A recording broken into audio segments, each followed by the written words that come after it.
Kesinga NAC ପକ୍ଷରୁ ବିଶ୍ୱ ଯୋଗ ଦିବସ ପାଳନ ସହିତ ବୃକ୍ଷରୋପଣ କାର୍ଯ୍ୟକ୍ରମ ଅନୁଷ୍ଠିତ ହୋଇଯାଇଛି। ଏହି ଯୋଗ ଦିବସରେ ସ୍ଥାନୀୟ ଅଧ୍ୟକ୍ଷ ଶ୍ରୀ ନୃପରାଜ ଯାଦବଙ୍କ ସହିତ ଅଞ୍ଚଳର ବହୁ ବୟୋଜ୍ୟେଷ୍ଠ ବ୍ୟକ୍ତି ତଥା ଯୁବକମାନେ ଆସି ଯୋଗାସନ କରିଥିଲେ। ନିଜ ଶରୀର ସୁସ୍ଥ ସବଳ ପାଇଁ ଯୋଗାସନ କରିବା ସହିତ ପରିବେଶ ପ୍ରତି ଯତ୍ନବାନ ହୋଇ ବୃକ୍ଷରୋପଣ କରିବା ନିହାତି ଆବଶ୍ୟକ। ଏହି ପରିପ୍ରେକ୍ଷୀରେ କେସିଙ୍ଗା ଏନ୍ଏସି ପକ୍ଷରୁ ସକାଳେ ବିଶ୍ୱ ଯୋଗ ଦିବସ ପାଳନ କରାଯାଇଥିବା ବେଳେ ମଧ୍ୟାହ୍ନରେ ସହରର ବିଭିନ୍ନ ସ୍ଥାନରେ ବୃକ୍ଷରୋପଣ କାର୍ଯ୍ୟକ୍ରମ କରାଯାଇଥିଲା।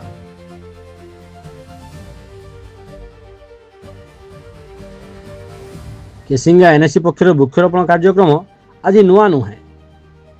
ଗତ ବର୍ଷ ମଧ୍ୟ ଏହିଭଳି ଭାବେ ବିଭିନ୍ନ ସ୍ଥାନରେ ବୃକ୍ଷରୋପଣ କରିଥିଲା କେସିଙ୍ଗା ଏନ୍ଏସି ପ୍ରଶାସନ।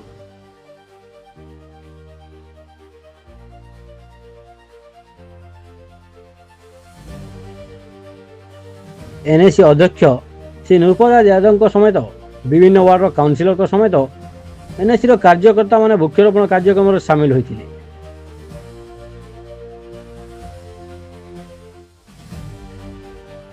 କେସିଙ୍ଗା ଏନ୍ଏସିର ଏହି ବୃକ୍ଷରୋପଣ କାର୍ଯ୍ୟକ୍ରମକୁ ଦେଖିଲେ ମନେ ହୁଏ ସତେ ଯେମିତି ବୃକ୍ଷରୋପଣ କାର୍ଯ୍ୟକ୍ରମ ଏକ ପ୍ରହସନ ପାଲଟିଛି।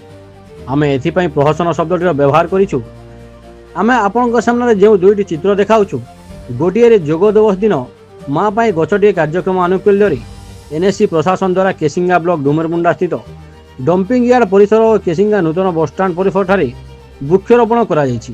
ଆଉ ଅନ୍ୟ ଏକ ଚିତ୍ରରେ ଦେଖୁଛନ୍ତି ଗତ ବର୍ଷ ସେହି କେସିଙ୍ଗା ଏନ୍ଏସି ଦ୍ୱାରା କେସିଙ୍ଗା ତେଲ ନଦୀ ପଠା ପାଣିପମ୍ପ ଘରକୁ ଯାଉଥିବା ରାସ୍ତା ଓ ସେହି ଆଖପାଖ ଅଞ୍ଚଳରେ ଏନ୍ଏସି ପ୍ରଶାସନ ପକ୍ଷରୁ ଲଗାଯାଇଥିବା ଗଛଗୁଡ଼ିକର ଚିତ୍ର। ନାମକୁ ମାତ୍ର ତାର ବାଡ଼ଗୁଡ଼ିକ ରହିଥିବା ବେଳେ ନାମକୁ ମାତ୍ର ଗୋଟିଏ ଦୁଇଟି ଗଛ ତାର ବାଡ଼ ମଧ୍ୟରେ ବଞ୍ଚିଥିବା ଦେଖାଯାଉଛି। ଗୋଟିଏ ପଟେ ବୃକ୍ଷରୋପଣ କରି ପରିବେଶ ବଞ୍ଚାଇବାର ନାରା ଦେଉଛି ଏନ୍ଏସି ପ୍ରଶାସନ ଓ ଅନ୍ୟ ପଟେ ବୃକ୍ଷରୋପଣ କରି ଯତ୍ନ ନେବା ଭୁଲି ଯାଉଛି କେସିଙ୍ଗା ଏନ୍ଏସି ପ୍ରଶାସନ।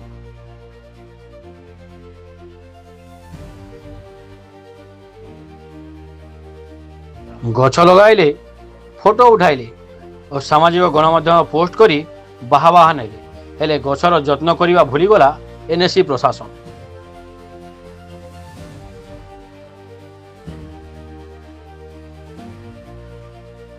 ସରକାରୀ ଟଙ୍କାକୁ ଖର୍ଚ୍ଚ କରି ବିଭିନ୍ନ ବୃକ୍ଷ କିଣାଯାଉଛି ଆଉ ରୋପଣ ମଧ୍ୟ କରାଯାଉଛି, ହେଲେ ରକ୍ଷଣାବେକ୍ଷଣ ଅଭାବରୁ ବୃକ୍ଷଗୁଡ଼ିକ ବଞ୍ଚି ପାରୁନାହାନ୍ତି। କେବଳ ରହିଯାଉଛି ଗଛଗୁଡ଼ିକୁ ଗାଈଗୋରୁଙ୍କ କବଳରୁ ରକ୍ଷା କରିବା ପାଇଁ ଦିଆଯାଇଥିବା ତାର ବାଡ଼। ଆଉ କେତେଦିନ ଏନ୍ଏସି ପ୍ରଶାସନ ଏଭଳି କାର୍ଯ୍ୟ ଜାରି ରଖିଥିବ ନା ଖବର ପ୍ରସାରଣ ପରେ ତତ୍ପରତା ଦେଖାଇବା ସହିତ ଗଛଗୁଡ଼ିକୁ ବଞ୍ଚିବାର ଦାୟିତ୍ୱ ବହନ କରିବ, ତାହା ଦେଖିବାକୁ ବାକି ରହିଲା। କେସିଙ୍ଗାରୁ ସଂଗ୍ରାମ କେଭରି ଦେବଙ୍କ ରିପୋର୍ଟ, ସତ୍ୟର ସ୍ୱର।